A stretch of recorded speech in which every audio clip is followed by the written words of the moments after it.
नमस्कार, वंदे मातरम। दोस्तों, स्वागत है आप सबका सैनिक पाठशाला में। आर्मी हेडक्वार्टर के एडजुटेंट जनरल ब्रांच ने एक लेटर निकाला है दोस्तों। अगस्त महीने का लेटर है, बेहद महत्वपूर्ण लेटर है। जी हाँ, इस लेटर में डीएसपी अकाउंट्स के बारे में जानकारी दी गई है, यानी कि डिफेंस सैलरी पैकेज। चाहे आप सर्विंग सोल्जर हैं, चाहे आप अग्निवीर हैं, चाहे आप पेंशनर्स ही क्यों ना हो, आपको डीएसपी के जरिए कौन सा बैंक क्या फैसिलिटी देता है, आपको पर्सनल एक्सीडेंट इंश्योरेंस कितने का मिलता है, डेथ के केस में कितना मिलता है, डिसेबिलिटी के केस में कितना मिलता है, एडिशनल फैसिलिटीज क्या क्या हैं, आपको एलिजिबिलिटी के लिए कौन से क्राइटेरिया फुलफिल करने हैं, क्लेम करने के लिए किस तरीके से क्लेम करना है, किन बातों को ध्यान रखना है, सभी चीजों को इंक्लूड करके एक कंसोलिडेटेड लेटर निकाला गया है दोस्तों। इस लेटर में बेहद महत्वपूर्ण जानकारियां दी गई हैं। आप अगर देखें कि कौन से बैंक के साथ फौज का करार है, कौन से बैंक के साथ एग्रीमेंट है, कब से लेकर के कब तक का एग्रीमेंट है, उस एग्रीमेंट के तहत आपको क्या फायदा मिल सकता है, फाइनेंशियली आपको क्या क्या बेनिफिट्स हैं, आपको लोन में कितनी सहूलियत मिलेगी, ये सभी चीजों को इंक्लूड करते हुए इस लेटर में सारी गाइडलाइंस दी गई हैं दोस्तों। आगे मैं इस वीडियो में आपको वो लेटर समझाऊंगा, उस लेटर की सारी बारीकियों को आपको समझाऊंगा दोस्तों। बारीकियां बहुत ही महत्वपूर्ण है, क्योंकि आप जब समझेंगे तभी आपको पता चलेगा कि आपका बैंक आपको क्या फैसिलिटी देता है, या आपको अगर मान लीजिए कोई बैंक फैसिलिटी नहीं देता है तो आपको आपकी मर्जी के हिसाब से किस बैंक में स्विच ऑन करना चाहिए उसके बारे में भी आइडिया लग जाएगा दोस्तों। तो वीडियो थोड़ा सा लंबा हो सकता है, लेकिन वीडियो में जो जानकारियां हैं बेहद महत्वपूर्ण जानकारियां हैं दोस्तों।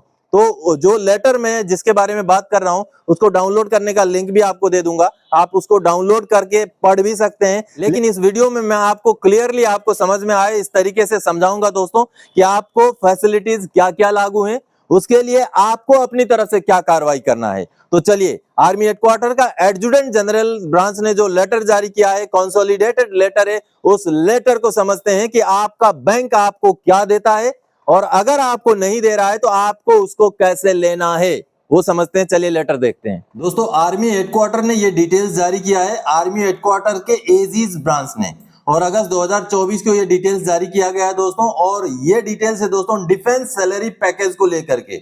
Over a period of time, number of advisories related to defence salary package DSP account benefits have been issued from time to create awareness on the subject.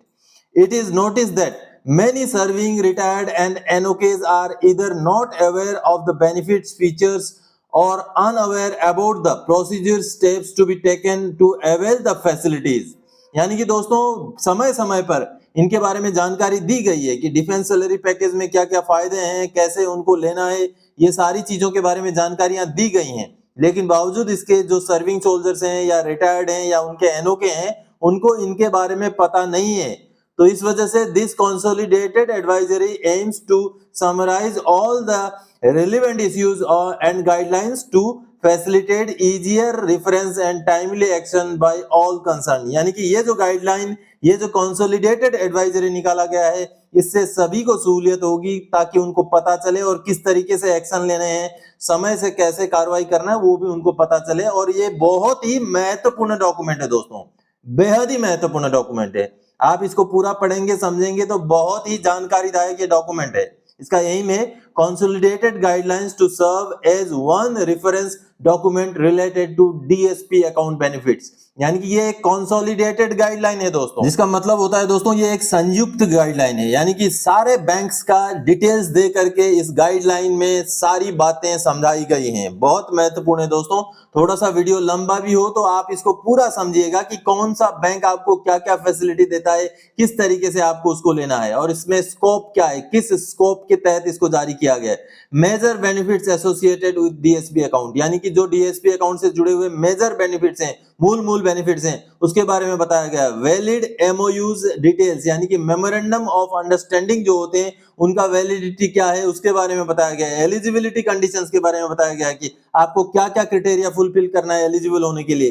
Claim procedure क्या है क्लेम करने का, अगर आपको कुछ बेनिफिट लागू है तो उसको क्लेम कैसे करना है उसके बारे में बताया गया है। चेकलिस्ट, यानी कि चेकलिस्ट क्या क्या चीजें लागू हैं उसका चेकलिस्ट है। मिसलेनियस इंस्ट्रक्शन, और मिसलिनियस जो और भी अन्य इंस्ट्रक्शंस है वो भी यहाँ पर दिए गए हैं। तो चलिए हम बात करते हैं दोस्तों जो मेजर बेनिफिट्स हैं, कौन से बैंक्स आपको personal accident insurance coverage death के केस में दिया जाता है बैंक द्वारा, वो अमाउंट यहाँ पर आप देख पा रहे हैं। और दोस्तों बैंक वाइज ये अलग अलग है। अगर स्टेट बैंक ऑफ इंडिया की हम बात करें तो जो सर्विंग या अग्निवीर होते हैं उनको 50 लाख का एक्सीडेंट डेथ कवरेज है, और अगर वहीं हम पेंशनर्स की बात करें तो ये 30 लाख का है स्टेट बैंक ऑफ इंडिया में।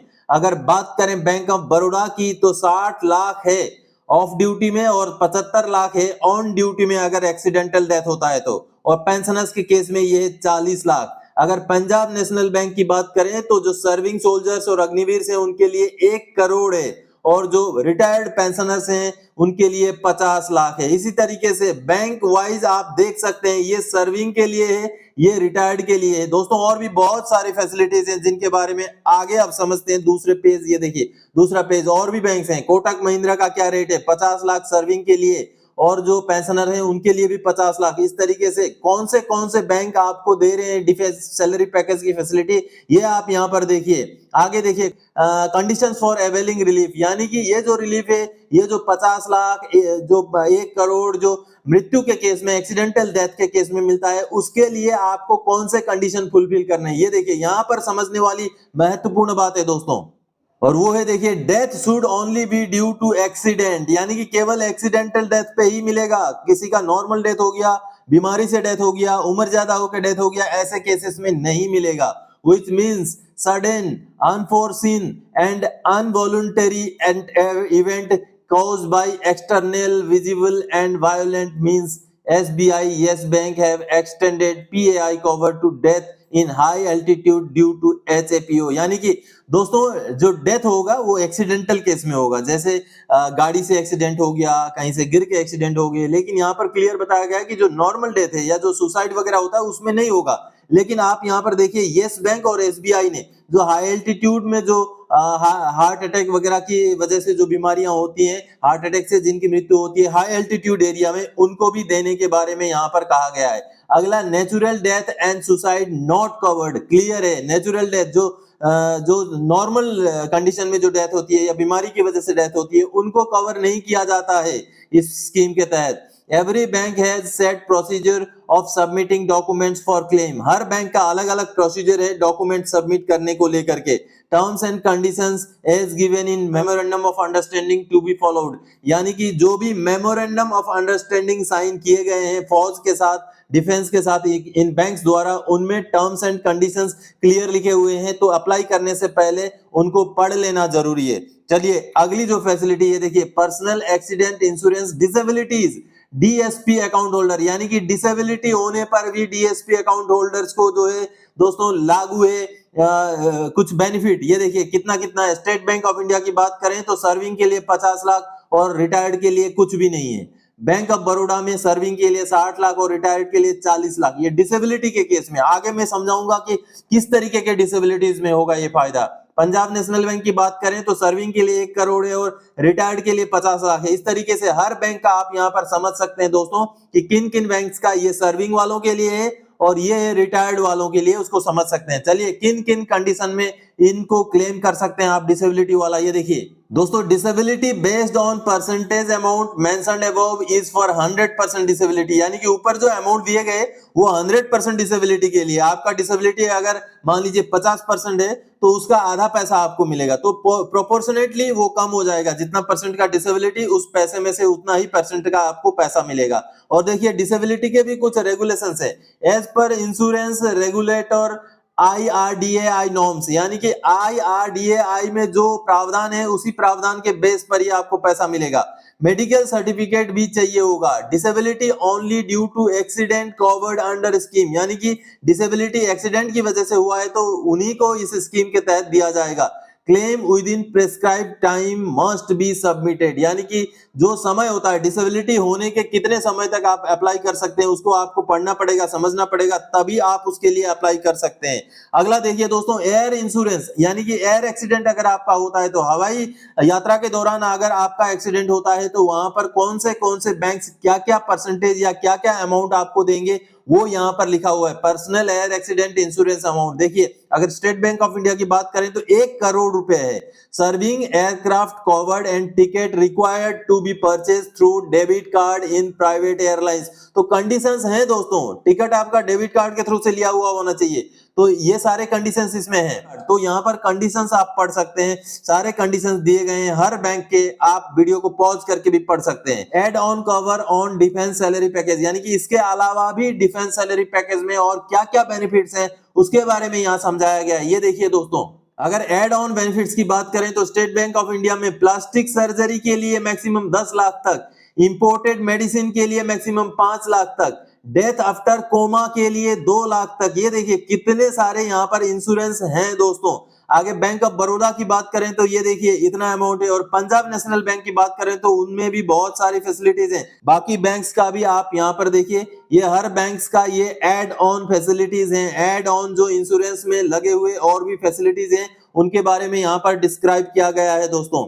अगला पेज में देखते हैं, ये देखिए 5 नंबर पेज में एड ऑन कवरेज। ये देखिए और भी बैंक्स हैं, HDFC, Axis bank, Bandhan bank, IndusInd bank, IDFC bank, इस तरीके से पंजाब एंड सिंध बैंक, हर बैंक का यहाँ पर दिखाया गया। आपका जो भी बैंक है आप वीडियो को वहीं पर पॉज करके समझ सकते हैं। इसके बाद भी additional assistance on defence salary account, और क्या क्या असिस्टेंस एडिशनल होते हैं इसके बारे में यहाँ पर आप देख सकते हैं दोस्तों। और खास करके एडिशनल असिस्टेंस में स्टेट बैंक ऑफ इंडिया की तरफ से education benefit 5 lakh for 1 child till graduation. देखिए, और गर्ल चाइल्ड के लिए मैरिज बेनिफिट 5 लाख फॉर 18 से 25 ईयर ओल्ड गर्ल चाइल्ड, यानी कि बच्चियों की शादी के लिए भी आपको पैसे मिल सकते हैं अगर आपके पास डिफेंस सैलरी अकाउंट है तो।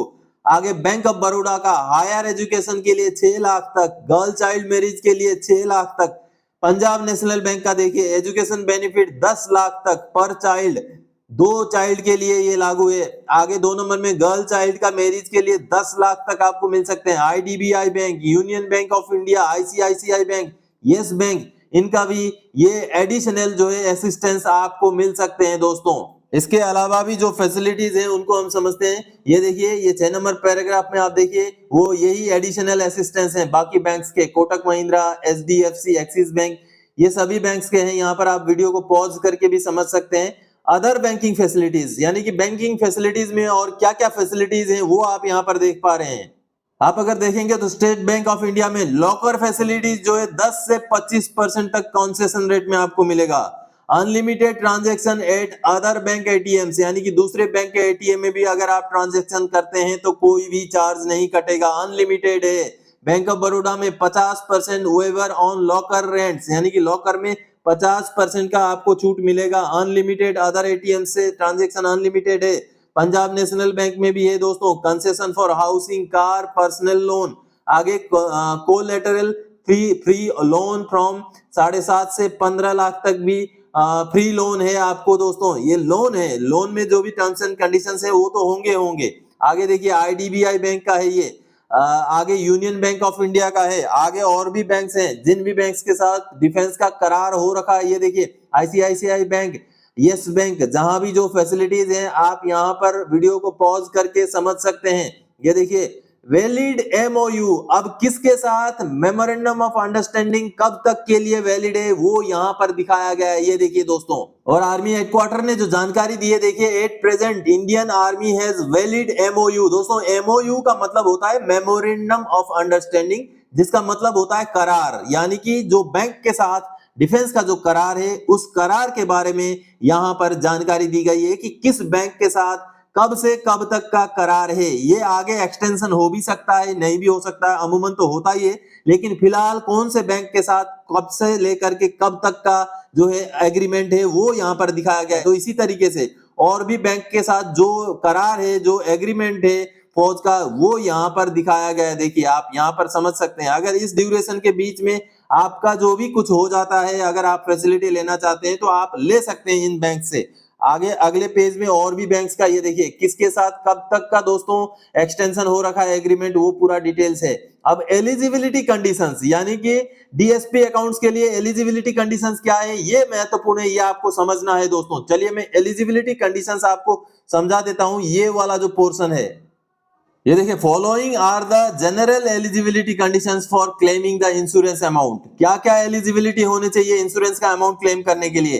Accounts of serving person and Agniveer must have been converted into defence salary account as mentioned and it must be ensured that the salary is being credited in the account. Upon retirement of the serving persons, the account must be converted into pensioners or veterans account. यानी कि आपका account DSP account होना चाहिए और उसी में आपका payment या पेंशन आता हुआ होना चाहिए। और जो रिटायर्ड अगर हैं तो आपका पेंशनर्स वाला या वेटरन वाला अकाउंट में कन्वर्ट किया गया होना चाहिए। डीएसपी अकाउंट पेंशनर का डीएसपी अकाउंट में कन्वर्टेड। आगे अगला जो पॉइंट है, casualty must be accidental in nature, यानी कि जिस कैजुअलिटी के लिए आप क्लेम करेंगे वो एक्सीडेंट की वजह से हुआ होना चाहिए।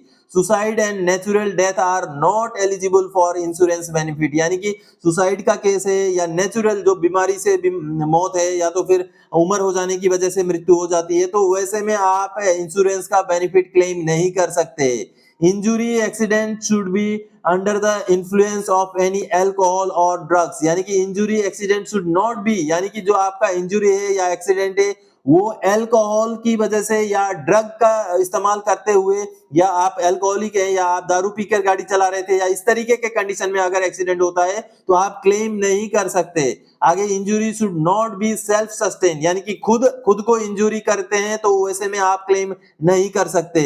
Accident should not have been as a result of any breach of law within a criminal intent, यानी कि आपका जो एक्सीडेंट है वो किसी कानून को तोड़ते हुए अगर ऐसा एक्सीडेंट हुआ है तो तब भी आपको लागू नहीं है। आगे देखिए, eligibility condition different of for every bank and as per terms and conditions signed in the MOU. All MOUs are placed on Army web page under DGMPPS for ready reference, यानी कि दोस्तों जो एलिजिबिलिटी कंडीशंस है वो जो memorandum of understanding जो करार sign हुआ है उसमें जो टर्म्स एंड कंडीशंस है उसके हिसाब से होगा और आप उन टर्म्स एंड कंडीशंस को इस वेबसाइट से पढ़ सकते हैं। डीजीएमपी एंड पीएस का जो वेबसाइट है वहां से हर बैंक का आप टर्म्स एंड कंडीशंस को डाउनलोड करके पढ़ सकते हैं। दोस्तों क्लेम प्रोसीजर क्या है, क्लेम करने का प्रोसीजर भी यहाँ दिया गया है, आप देख पा रहे हैं। Nearest branch of the bank with which individual was holding the account must be intimated by the unit formation about the casualty within 30 days in case of disability and at the earliest in case of death, यानी कि दोस्तों जो nearest branch है जहां से वो जिस bank के साथ वो उनका अकाउंट है उस नियरेस्ट ब्रांच को अगर एक्सीडेंट का केस है तो 30 दिन के अंदर और अगर डेथ का केस है तो तुरंत ही जो है इत्तला करना जरूरी है, उनको इन्फॉर्म करना जरूरी है। Requisite forms must be collected from the concern bank and submitted after duly filled up, यानी कि जो फॉर्म्स हैं क्लेम करने के लिए उनको बैंक से कलेक्ट करना है और जल्दी से जल्दी उसको फिल अप करके सबमिट कर देना है। Acknowledgement WRT intimation of casualty as well as receipt of submission of documents must be collected from the bank, यानी कि आपने जैसे एक्सीडेंट का या मृत्यु का उनको जो इंफॉर्मेशन दिया बैंक्स को उसका एक्नॉलेजमेंट लेना है कि उनको इंफॉर्मेशन मिल चुका है, उसका कोई ना कोई लिखित में जवाब लेना है और अगर आप डॉक्यूमेंट सबमिट कर रहे हैं तो उसका भी एक्नॉलेजमेंट, उसका भी रिसीप्ट लेना है। दोस्तों अब आगे भी महत्वपूर्ण, ये देखिए, submission of disability certificate must be ensured within a stipulated time as delay of more than 12 months in submission of the same में रिजल्ट इन लैप्स और रिपुडिएशन ऑफ क्लेम, यानी कि अगर 12 महीने से ज्यादा आप डॉक्यूमेंट सबमिट करने में डिले करते हैं तो आपका क्लेम रिजेक्ट भी हो सकता है, उसको जो है डिलेड क्लेम माना जा सकता है। आप देखिए चेकलिस्ट, क्या क्या डॉक्यूमेंट आपके पास होने चाहिए, क्या क्या चीजें आपको फॉलो करना है, वो चेकलिस्ट यहाँ पर है। दोस्तों वीडियो थोड़ा सा लंबा है लेकिन बेहद महत्वपूर्ण वीडियो है। दोस्तों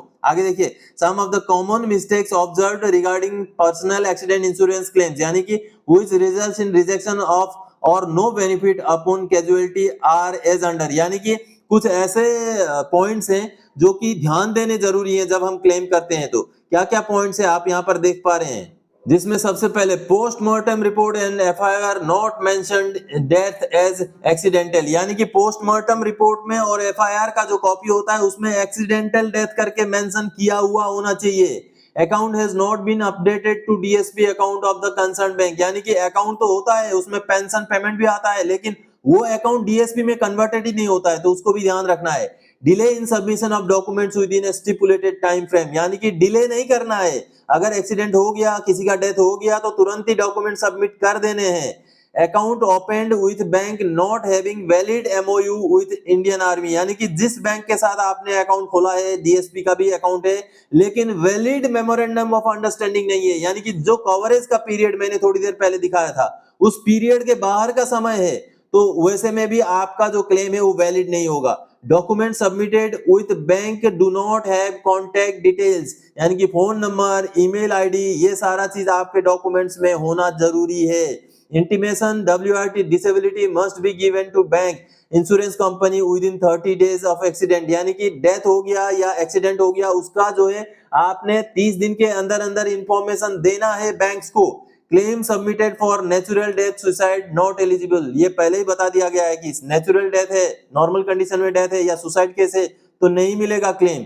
salary is being credited to an account in which DSP account code has not been mentioned, यानी कि दोस्तों कुछ ऐसे होते हैं कि डीएसपी का अकाउंट तो होता है उनका, लेकिन उस अकाउंट में ना आकर दूसरे अकाउंट में पेंशन या सैलरी आ रहा होता है, तो ऐसे कंडीशन में भी उनको लागू नहीं है। तो जो डीएसपी आपका अकाउंट है उसमें पेंशन का कोड मेंशन किया गया होना चाहिए। Court of inquiry not bringing out the exact cause of death attributable to in an accident, यानी कि जो कोर्ट ऑफ इंक्वायरी होता है उसमें भी जो है एक्सीडेंट की वजह से डेथ हुआ है ऐसा निकलना चाहिए। आगे PM and FIR, postmortem report और FIR not corroborating cause of death as accidental, ये पहला वाला पॉइंट वही है कि जो पोस्टमार्टम रिपोर्ट है और एफआईआर है वहां पर मृत्यु की जो रीजन है, जो कारण है, वो एक्सीडेंटल होना चाहिए। Death caused due to natural medical reason rather than accident, यानी कि कुछ ऐसे पोस्टमार्टम रिपोर्ट या एफआईआर होते हैं जहां पर नेचुरल रीजन या जो मेडिकल कॉज की वजह से डेथ हुआ है इस तरीके के लिखा हुआ होता है, तो वैसा नहीं होना चाहिए। और भी लोन डिफॉल्ट केसेस, अगर लोन डिफॉल्ट केस है तो उसमें डीएसपी अकाउंट के केस में क्या होगा ये आपको यहाँ पर समझने को मिलेगा 7 नंबर पैराग्राफ में, आप इसको पॉज करके पढ़ सकते हैं दोस्तों।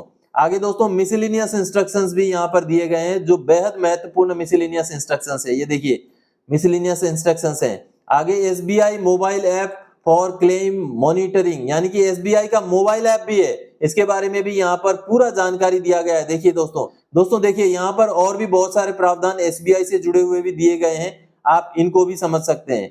तो देखिए दोस्तों कंक्लूजन में जो लिखा गया है कि Indian आर्मीज relation with various banks is purely for welfare of serving and retired personnel and within the ambit of MOUs.